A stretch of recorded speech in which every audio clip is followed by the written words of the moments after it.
Pera. Pera ang natatanging problema ng mga tao sa Pilipinas dahil na rin sa pagtaas ng bilihin o ang tinatawag na inflation. Ang pagtaas ng mga bilihin ay nakaaapekto sa paraan ng mga tao. Tao ay nahihirapan sa pagbili ng maaaring kainin na mas makakatipid, pati na rin sa mga ibang aspeto katulad ng pagtaas ng gas. Ang mga tsoper at estudyante ay patuloy na nagrereklamo dahil sa pagtaas nito.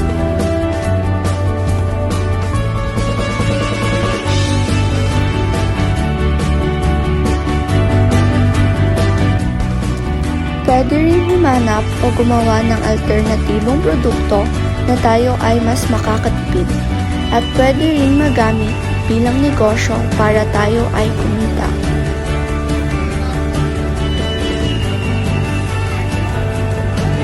Sa paraang ito, mas madami pa tayong pwedeng magawa at pwedeng ibigay sa ating mga kamag-aral upang sila ay mas makatipid rin sa pagbili ng mga produkto. Prices are going up, but doesn't mean you are worse off. From reducing your expenses to rethinking your investments, there are ways to protect yourself to inflation.